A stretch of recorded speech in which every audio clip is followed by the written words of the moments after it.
Hello, this is National Chess Master All Rats, and I'm here with something unique, unlike anything I've ever done with YouTube before. I've got pictures and videos of me playing chess. Let me tell the story here. National Master All Rats at a tournament. This was played at Whittier High School in Whittier, California, United States, which happens to be President Richard M. Nixon's alma mater, on St. Patrick's Day 2013. Okay, moving on to the next. Here we go. Here's a photograph that was taken and sent to me by the tournament director. More on that later.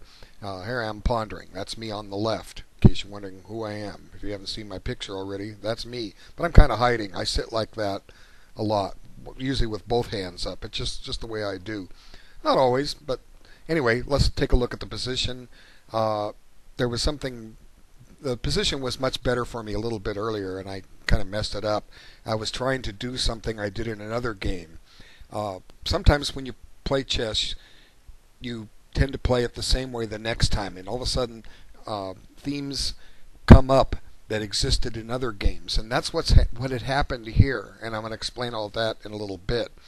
But I was trying to set up a winning idea that I had done in another game, which I'm going to show you in an earlier position, and I wasn't able to do it. I missed a clear win of a pawn, and trying to set up the same way I won the game the other time, and just couldn't quite work it out. So now I'm kind of struggling here, and theoretically, if White had played correctly, the game would have ended in a draw.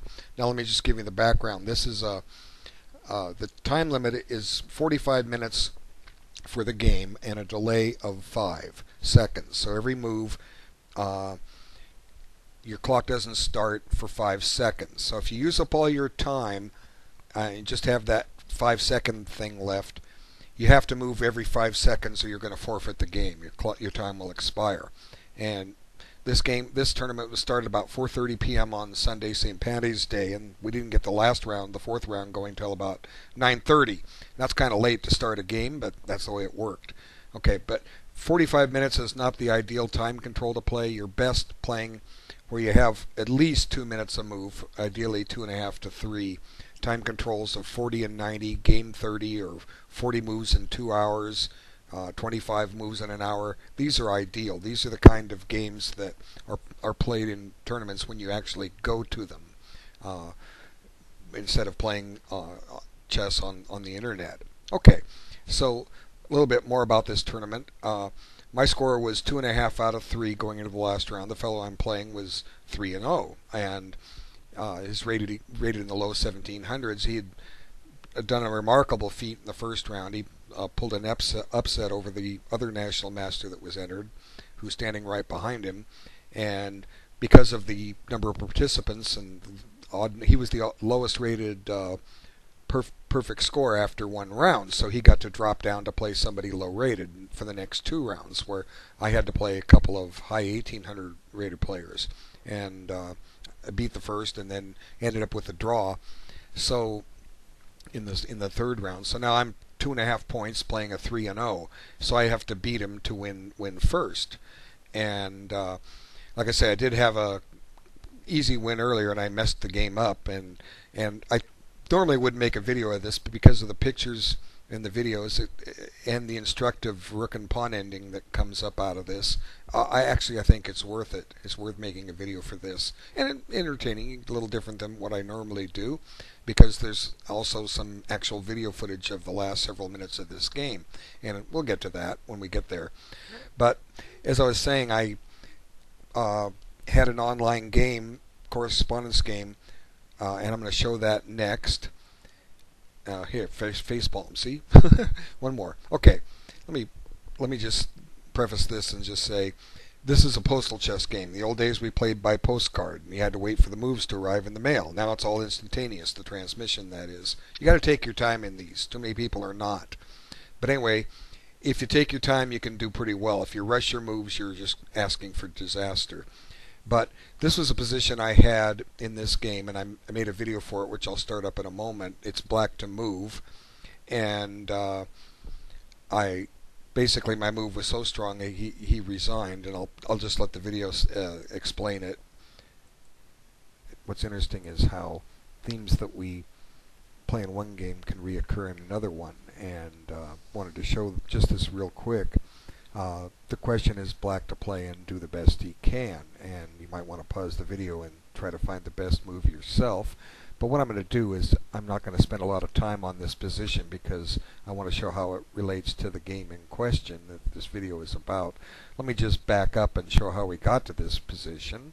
I'm going to answer the question of what to do here when I get back to it. I have this kind of peculiar defense against these stonewall type formations. Here I'm planning to play e5. I'm not going to elaborate on all the analysis and all this, but when you play a certain style, sometimes the games repeat themselves. In other words, you'll be able to do the same themes in a different situation, in a different position. And here, the difference between this and the game that I'm going to show you, the black light squared bishop is out behind the pawns, and the other game is going to be behind the pawns. So it'll be fianchettoed on b7, but still a lot of the positional characteristics hold true. Here I part with it. But anyway, that's not all that important. All the possibilities and possible lines. Now here I've given him e5. I've given up on playing e5, but I've secured e4 for myself. Now he can get to e5, but it's going to take a lot of maneuvering for him to do it. But anyway, let me just kind of get through the moves here and we'll see what happens. Now I have to get my knight out of there. And you know, here I've taken forever getting castled, and I'm a little behind in development, but the position is kind of locked up, so he can't open it up really all that easily. Anyway, here I'll elect not to castle at all. I'll just bring my king up. He's going to be safe, I think, on f7 for a while, and it saves a tempo for the ending. Anyway, now here we have the capture, which sets up the pawn structure, which is going to recur in the other game with the themes. And I'll just kind of, like I say, run through the moves here to get to the key point. And we're almost there. And here it is. Now, the question was black to play and do the best he can. So I knew the move here to play was g5. And at this point, white decided to resign. He's just got a lot of problems. For instance, okay, the pawn is pinned, it's threatened. If white plays queen d2, there's some tricks here. He can't save the pawn because h4 check deflects the king from protecting the queen. So he's basically got a nightmare situation on his hands. What else does he do? The same thing holds true with a rook. If he swings a rook over, he can't take with the rook because the same thing holds true. So something is going to have to give down here in the white position. There's really no defense. The threat is queen takes f4 check, or even just pawn takes check, and suddenly black has a couple of dangerous passed pawns, and black can pretty much win this any way he wants. And I'm not going to elaborate on all the possible defenses here. I just wanted to show this pawn structure with the theme of g5. Okay, so now we'll move on into back to the other game, and I thank you for your time for this one. Take care. Okay, so that concluded my little discussion of that. Let's move on to the next. What's interesting is, oops, how it doesn't want to go. There it goes. Okay, next, video analysis of the game. In other words, I'm going to show the whole game that was played on St. Patrick's Day.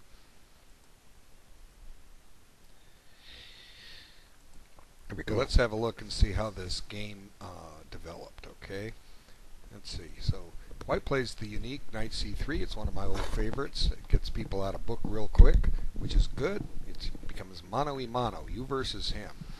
And now he takes it into the Veresov opening. And here I just develop a piece, which is solid. And now white indicates his intention to play a stonewall system, the difference being the dark squared bishop is outside the pawn structure. This pawn structure here. Okay? So it's an interesting line. I just develop, and so does he. And there's really no point going into all the possible variations that we're in. I'm just going to develop my pieces and see what happens. Now normally in a Dutch, white will play something like Queen E1 and Queen H4, or well, there's a birds reversed. You know, the birds and the Dutch, that's the same thing, just colors reversed. Stonewall system. But white kind of adopts a strategy just to sit there and await developments. In other words, not weaken himself, but not play aggressively. And so the rook's a little misplaced here, and white's going to misplace some of his pieces. They don't get any activity. And the danger of this kind of style is if you're playing a stronger player is just going to grind you down. A weaker player won't find all the right moves, and you can go a long time, and eventually they'll make a mistake, and you can capitalize on it. But against a strong player, it's kind of a fatalistic approach. It's just going to asking for trouble. Now he deactivates his bishop, and here I've got the outpost that I want, knight e4. My knight's sunk in on e4. Anytime he tries to get into e5, I can kick him out with f6. Now he trades off my bishop. So theoretically, he's got the better bishop simply because this pawn of mine on e4 is blocking the diagonal. But my bishop isn't all that bad.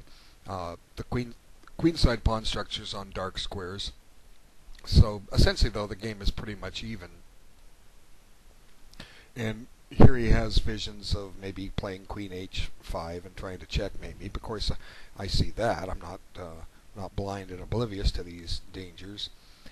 And anyway, he just goes to solidify his position.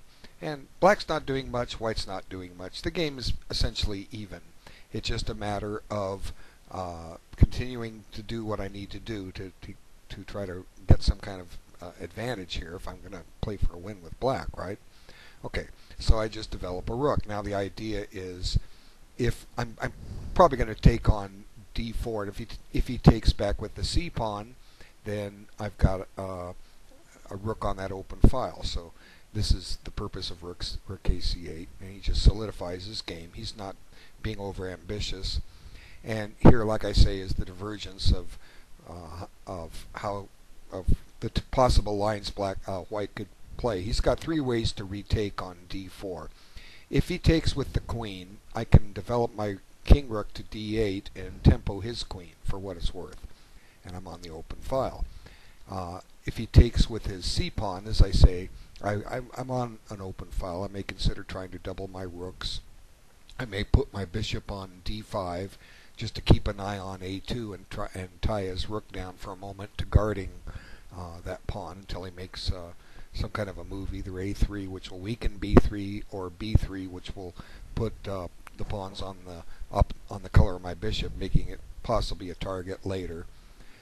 It would create some weakness in the black position, but he elects to take with the e-pawn. Now, a lot of people might not want to do this simply because it gives black a protected pass pawn, but it's still an interesting choice. And now this game is starting to take on a resemblance to the pawn structure that was in the other game I showed. Okay. Now, at some point, what I'd like to do, and I was never able to do, was push this pawn to e3 and activate this bishop on this diagonal. But there's really nothing I can really put together with it just yet. So the first step I take is I kick his knight out. I don't want that knight pressuring e4. I want to improve the position of my pieces, and you'll see exactly what I mean here in just a moment. This requires this knight to go back to h3. Now I can put my knight on d5, a move I couldn't play before, because he cannot take this pawn. It's going to fall to it. He's going to drop material to a tactic. I'll play knight takes c3, and I'm on his queen and I'm on his rook, so something's going to give. So if he kiddos his bishop now, and I just anchor my pawn on e4, and for what it's worth, I've got a protected pass pawn. That's my only advantage. But white doesn't really have any weaknesses in his position. But he's given me just a little bit too much room to maneuver here, and that's basically the flaw with playing this kind of chess. White's not weak, but black's active, and I'm gonna find ideas here. Okay, so it's his move, and he plays rook a(c)(1). Now, for what it's worth, white has a pawn majority on the queen side, and unless I break with this g5, and now that you've seen the other game, you know this is the theme here, to come in and break with g5. And it was something I was aware of because I remembered this online game against itsMEEHdude. I remembered that and was trying to find the opportune time to play it. And I passed on several times. We'll get to that later. Okay, but anyway, what kind of activity do I have aside from b5? Well, I mean g5. I want to play on the queen side a little bit. I want to restrain his pawns so that they don't get over aggressive on me. Okay, White did get his pawns going a little bit in the other game. So the first step is to restrain his pawns. I do that by b5. That stops him from pushing c4. Okay. Now it does put my pawn on the color of my bishop, reducing its mobility, but that's not important. I'm not ready to use that bishop for a while yet. So, but the main thing is restrain his pawns and then consider the minority attack. You know, follow up with a5 and b4 at the right time, and open up some lines. Maybe make some targets on of his pawns on the queen side. Okay, so he plays a3, just playing safe and solid. Again, what's weak in the black position or the white position? You know, really nothing. Just the fact that I have a passed pawn. But again, I've got the mobility. So now I just slowly but surely start improving my position. This rook c7, it doesn't mean I'm going to double on the c file. I could be doubling on the f file or even the g file later. We don't know yet. So we'll see what happens. Okay, queen e2. Now he's on my pawn, so I just stop and guard it. Now he starts to redeploy his knight. Now what he'd like to do is get his knight into e3. That's a good blockading square. But anyway, I have my own ideas here. And he drops this back. Now, I was showing this to a friend of mine who's rated about high 1700s. Well, what would he do? And here he was suggesting his candidate move was g5. And there's nothing wrong with it. Nothing absolutely at all wrong with that move. But it's not going anywhere. It can be played later. And I think this is, for those that are trying to up their chess a little bit, and which I think includes most of us, this is the kind of position where you just love to be able to have, because you can do so much. There's no hurry to play g5. Before you play g5, why not improve the position of all the pieces? Okay. Now, what's my worst piece here? Well, for the moment, it's this bishop on b7, because everything else has some activity. This knight has squares, a4, c4, d5. The queen is centralized. It can't really advance too far on the diagonal, but it's because his pawns are in the way. But the queen has some potential here. The rooks certainly have room to maneuver. As I said, I can double on the c file, or maybe over here on the g file, or even the h file. Who knows? I've got a great deal of mobility, but the one bad piece I have is this bishop on b7. So I seek to activate it, and I think this is one of the keys. We get impatience to improvement. We get impatient sometimes and want to force things, but bishop d5 is just a strong move. It could be molesting the queen, threatening to molest the queen. It could occupy b3. It can do all kinds of things from this square. But the main thing is it's ready to rock and roll. It's ready to go into action. Again, you got to get your pieces developed so they can move and do things. And the bishop was developed on b7, but now it's redeploying and getting to a more active square. Okay, so he plays knight e3. And a lot of people say, "Oh no, he's going to take your bishop for the knight." I mean, yeah, for his knight, and I don't care. That'll undouble my pawns or give me a nice outpost for my knight on d5. I'm not too worried about the fact that his bishop has all these potential pawn targets on white squares. I'm not too worried about this because his bishop is stuck behind my pawns. He's not going to get behind or in front of my pawns. He's not going to get behind them to attack them all that easily. Whereas I have all this mobility. Anyway, I played Rook FC8, and I did double on that file.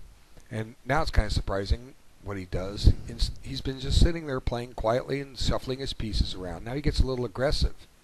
Okay, that's fine. G4, and I play G6, and Queen F2. Now he's keeping my queen out of H4 because he's given up that control of that square.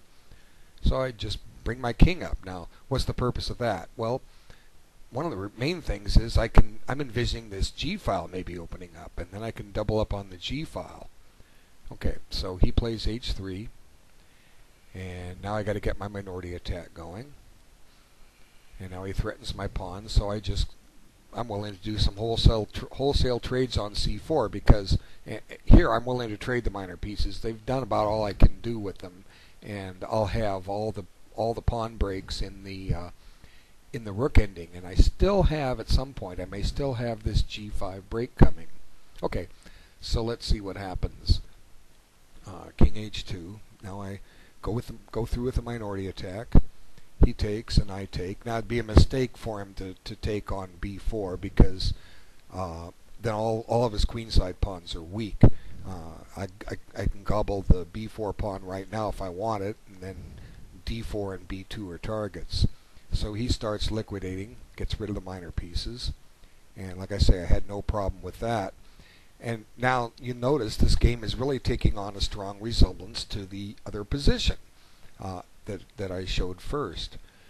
So anyway, and here it is. And this now is the time to play G5. And I knew it. I knew I had to get it in. I've been thinking about it for so long. But I was trying to get the position exactly like it was, or as close as I could. I was trying to make this position exactly like it was before, where I can do some of these tricks with G5. And my next move's an error because he's just made a blunder. I have a clear win of a pawn here, and I guess it's the time controller, me been trying to get that position set up again. But black to play just picks up a pawn with rook takes D4, and white's in trouble. There's no way white's going to be able to survive this. Eventually, I will win the pawn. Well, I'll win another pawn. C2 and B2 will be traded off for B4. I'll end up winning one of those pawns, and the rest of his pawns will remain weak. And with 5 pawns against 3 on the king side, I'll find a way to win that. But I missed it. I was so hung up on this G5 idea, and I kept saving it. I mean, I'm not going to. Whoop! I want to get to what I did. Queen C7. I'm getting the queen on that diagonal, preparing G5. But now he starts finding a bunch of good moves, and even though time is short, he's playing some good moves. So I have to stop and deal with that first. Okay, now he breaks the pin, so the G5 idea doesn't work now. So I start. Well, let's go back and try and threaten that rook takes D4 again. So I'm kind of swimming a little bit, trying to find the right moves here. Go back and try that trick. No, he saw it, and now he's guarding C1, so he can take back on D4 with the pawn. So I bring my rook up. It helps to overprotect G6, and it invites him to play D5, where the pawn could be become a target. Okay, so he just regroups, and I go back here again. Now I'm tripled up on the file. I'm trying to. But he's got everything covered. You know, he's covering C3 with 3 guys. 4 guys, I should say. This pawn is or 3 guys and a gal. Queen is a female. Depends on what country you're from. In some countries, this is general. But anyway, always got to have some humor in these things. Okay, so I'm just kind of floundering around here trying to figure out how to do this. And don't ask me how many times I could have played G5. I'm not going to really go into it. I just think the 2 main points of this thing, how positions can recur in different games, ideas, and then the ensuing rook and pawn ending that comes up are the most important parts of this video. And then the entertainment value is the photographs and videos of the game being played. And we'll get to that. Okay, so d5 is a good move. And now all of a sudden I'm a pawn down, but his pawns are crippled. I'm not worried about that. I stop and grab that. Pawn, rook. Now I have to watch out. This queen could get dangerous. Suddenly maybe this could get dangerous, so I got to cover my 7th rank, or my 2nd rank, so I bring my queen back. And I think this is right about the point where the first video starts, which there's video action for the rest of the game from here on in. I know maybe if not from this point, from this point. But anyway, at this time I had about 3 minutes left, and he had 40 seconds or less. But it's a delay. A reminder: it's a delay. Every time I make a move, his clock doesn't start for 5 seconds. So as long as if he will move every time within 5 seconds, he will never lose any time on his clock. And I started whittling my time down. I had several minutes, 5 minutes, 4 minutes, and as you'll see in the clock display, if you can see them fine enough, they're kind of tiny. You can see the clock's ticking down. Anyway, he plays rook c3, and I take, and he checked here, and I went in kind of a long think here. You know what I'm thinking about. I want to keep a rook on the 7th rank, okay, or my 2nd rank. And what I would like to do is play queen d7, and then you're hoping for things like queen takes and rook takes. Now that's all fine and dandy. You can want that all you want, but what if your opponent doesn't cooperate? And a lot of times I think we do this in chess. We see a continuation we want, and we think we can get it, but then our opponent doesn't play into it because they see. Now, what was I spending time thinking about? Well, I was number one, I was making sure that he might have something serious, and then I had to look at other lines. Now, for instance, on queen d7, see the questions, it gets kind of tricky. What if he doesn't trade queens or puts his queen on one of those two squares, b6 or b8? Well, the point is that suddenly, let's just put it here for the fun of it, suddenly he has a threat, and the threat is to pin my queen. Now, that's a quick way to lose this game in a hurry if you're not careful. That's one of the drawbacks when you're hoping your opponent will play what you want him to play. But then, at the same time, it could be a subtle trap, because I have some check threats of my own. So I got to see, is this worth anything? Can I bait him into this? Now, maybe if he goes back, I might get somewhere. But if he comes up, I've kind of run out of steam here. And as try as I might, I just couldn't find a way to continue, even with my more advanced pass pawn. Now, for instance, he can go back, and he's happy with the draw. He's got 3-0. I've got 2.5/2. He's happy with that. So he's not necessarily going to take and give me this great pass pawn. But anyway, that's where I spent my time. I was wondering on it, and I finally had this. It just wasn't clear enough. So when he checked there, I interposed with the rook. Now, as I say, this doesn't keep a rook on my 2nd rank, but I couldn't get what I want.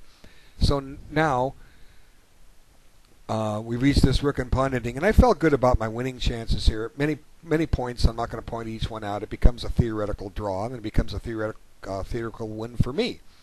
It kind of goes back and forth, and most of this is due to the fact that we just don't have any time to play.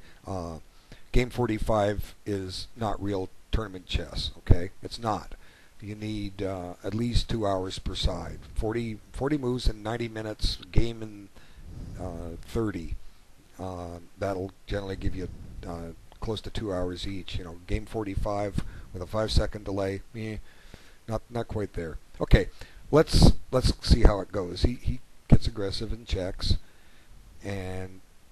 but I don't, he's definitely not playing the right moves. Now I got my rook behind his pawn. I'm a pawn ahead, and he would have been better to play rook to b7 and keep my king tied back, but he didn't do it. And like I say, I'm not going to sit here and say which positions are winning and which positions are drawing. It's kind of beyond the scope. You'll see the video how quick this game went. There's just not time on the clock to calculate everything out. And here I figure, well, I can activate my king and help my pawn. So I came out, even though I have to give up a couple pawns. What's important is my king position to assist the pawn. And now material's even again. And check. Now I come threaten that pawn. Now I'm close to having a winning game. And I come back. And I think my next move's not right. But this is a good exercise. But I want to reach one main principle in a rook and pawn ending. All the different ones are not, I could spend all day looking at them. I wanted to reach one basic elementary thing that you can all take with you as a result of this. Well, there's actually two little things here. Now he gets his pawn running, and I get mine. And I'm still thinking I'm winning this. And all of a sudden, his king gets back. And here's one of these tricks. Now, I thought that he couldn't take the pawn, but he can. And he apparently figured he can't take the pawn. We all know the trick that we see that if rook takes, that I give a check, and his king cannot protect the rook. Okay, but he needed, as you'll see in the video, he had plenty of time, not only his clock, but he took plenty of time on this move, and he didn't take it. And see, the thing is, he stopped looking. He just sees that rook check, he cannot protect his rook, and he's going to lose his rook. Well, yeah, he is going to lose his rook, but I'm going to lose mine too if I do that. See, it's just simple. Draw. Okay, he missed it, so the game was a draw right at that point. So it's just a little trick you want to be aware of. You want to first, you don't want to lose your rook accidentally like this, but if your king can counterattack the other rook, then you're okay. So that's the basic first instruction that I want you to get out of this. The next one coming up, let's see. Oh, got to get back to the right position. He played king g4, attack my rook, and I swing back, and my next move looks like the correct move. Oh wait, not quite. Yeah, my next move is correct. My next move looks like the correct move, but it isn't. The correct move, I think, is king here. Yeah, king here. The point being, I want to drive his king even further off to the side if I can. Then it looks like a natural move, but it reaches a theoretically drawn position, and it's a position I know, but I didn't recall it at the time. We're playing quickly. It looks like the natural move to play, but unfortunately, white can draw this, and you want to be able to learn how to draw this too. Let me show you what happened, then I'll show you the draw. Okay, so rook back. Now, suddenly my pawn is a serious danger. He can't do anything about it. So he brings his king back. I bring my king back. He goes there, and I make a queen, and he resigned, as you'll see on the video. But the drawing method after king. Let's get forward. After king d3, it has to do with his rook being on the long side of the pawn. There are more squares over here. The point is, how do I improve my position here? My king cannot advance. My pawn can. But watch what happens when you advance the pawn. All of a sudden, the checks start. Okay, now normally you'd want to approach the rook, right? You'd want to approach the rook.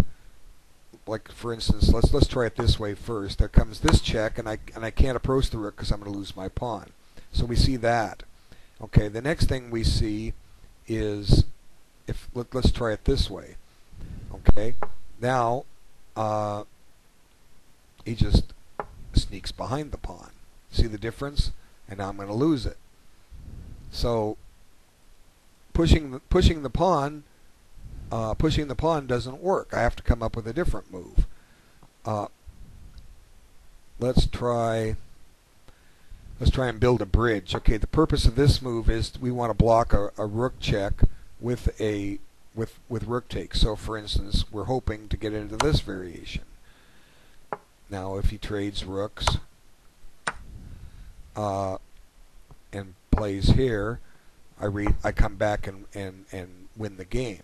Okay, because I have the, let me just show you that again. There's no way he can stop my king from getting to d2, and then I usher the pawn in.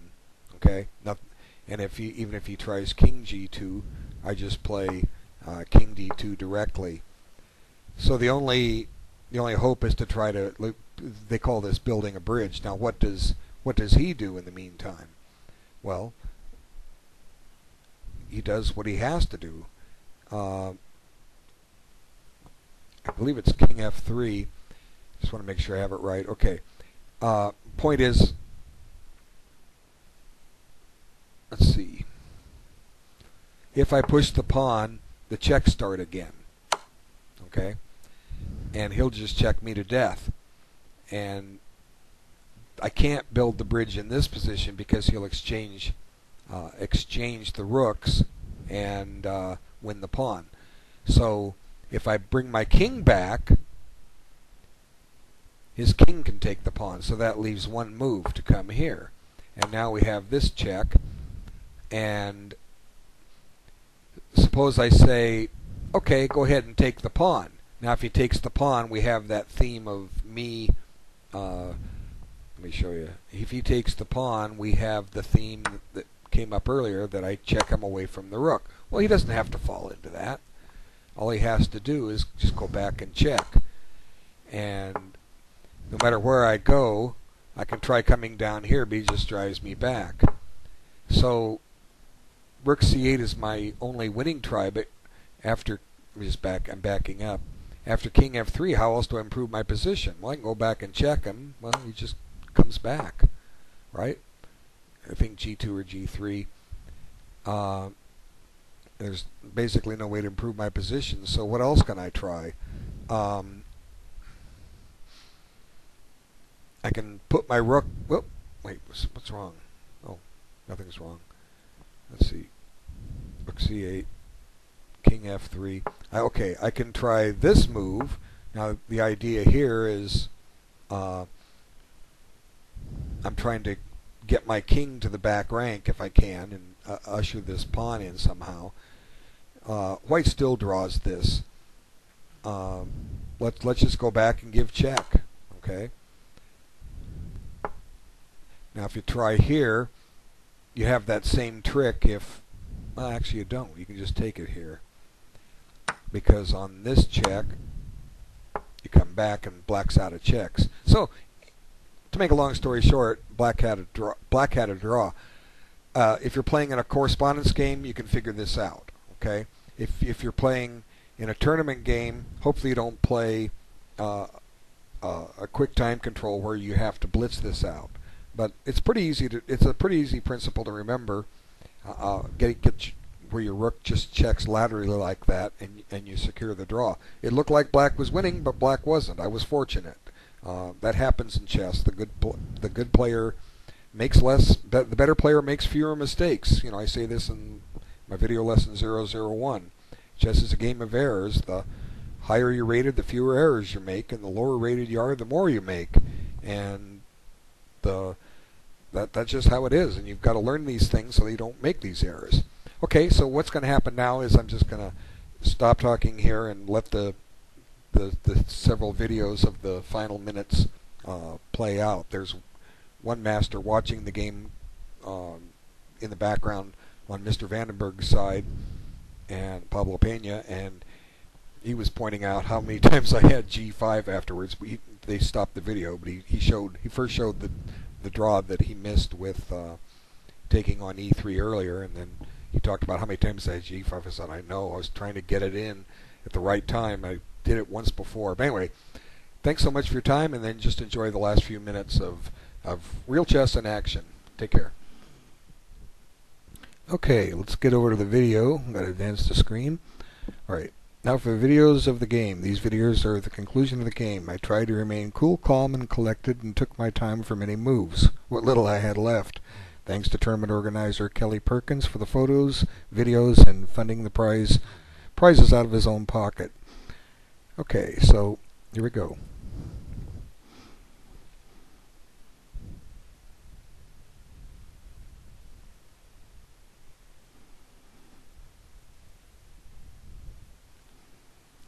You can see I'm still doing my face palm now with the left hand.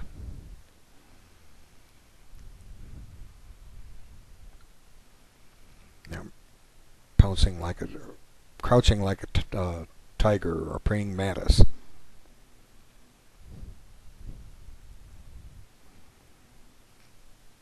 You don't have to keep score when you have this little time left, but I was doing it. He stopped. Like I said earlier, I went into a think here trying to sort everything out. I want to play Queen D7 and maintain a rook on the my second rank, but I can't do it. Okay, got to move on.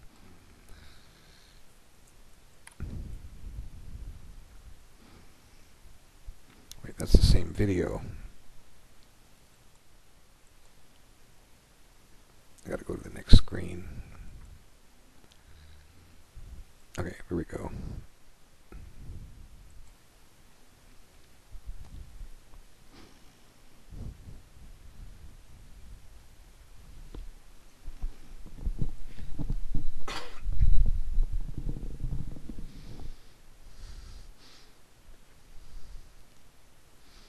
There's Pablo Pena, national master. Very strong player.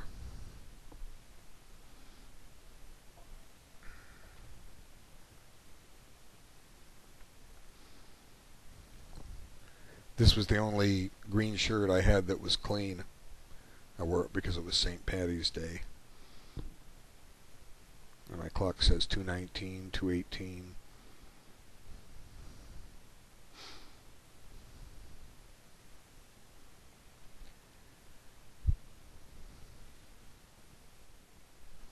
Okay, I'm going to move on.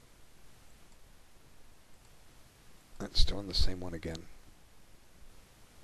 If I go to next. Okay, why isn't this going to the next? Why is it still showing this same video? There we go. Oops. Okay.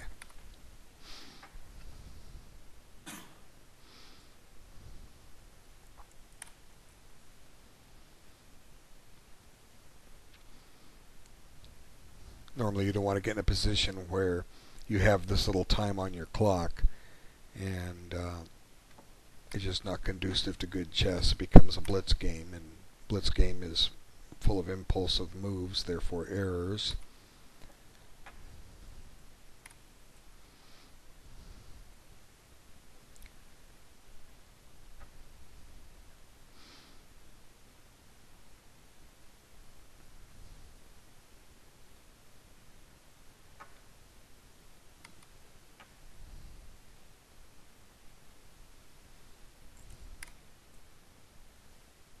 Okay, next one. Is that the same one again? No. We're doing fine, I think.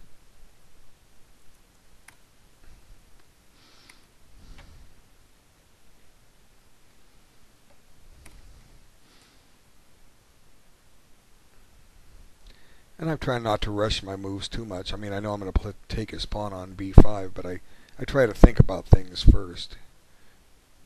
Maybe I'm debating whether to play h5 and throw a check in, but I just decided to go ahead and take it. He's moving pretty quick. I think his clock shows 40 seconds. I think mine says 26. My goodness. I have that 5-second delay. The clock won't start for 5 seconds. He's not using his 5 seconds. He should probably stop and use those 5 seconds. Okay, moving on. It's not going to the next one. Next. There we go. Okay.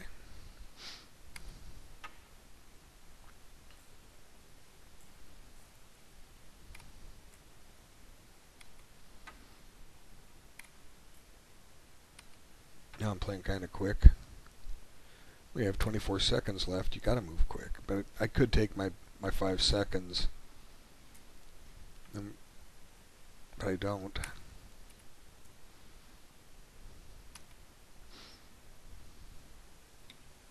But I'm not doing too badly after 17 years off of playing tournament chess.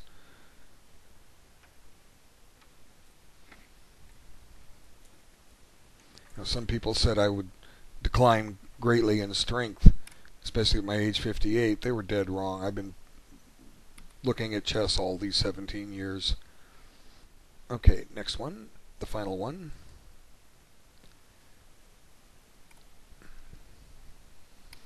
You see, I played that move, which draws very quickly. But I'm, a little nervous about the time too. If I stop and think, that time could evaporate just like that. But now it's winning, just like that, in a heartbeat. This isn't chess when you're having to play this quick.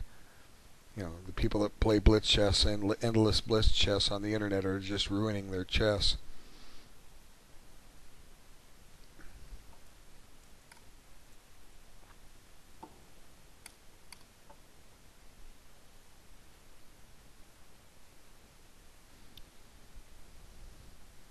Now I'm finally looking around because I know it's winning.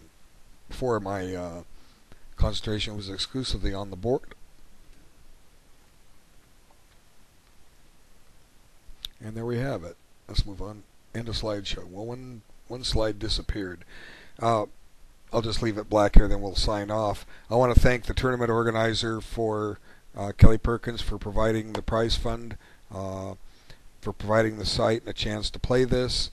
It was a fun tournament. My second one I've played down at Whittier. Came in second in the other one I played, losing to Pablo Pena, who I said is a very strong player. And I want to thank my opponent for playing a good game, and I want to thank all of you for taking the time to look at this. I hope you learned something. Now let's figure out how to stop this video. Let's see. Here we go. All right. Take care.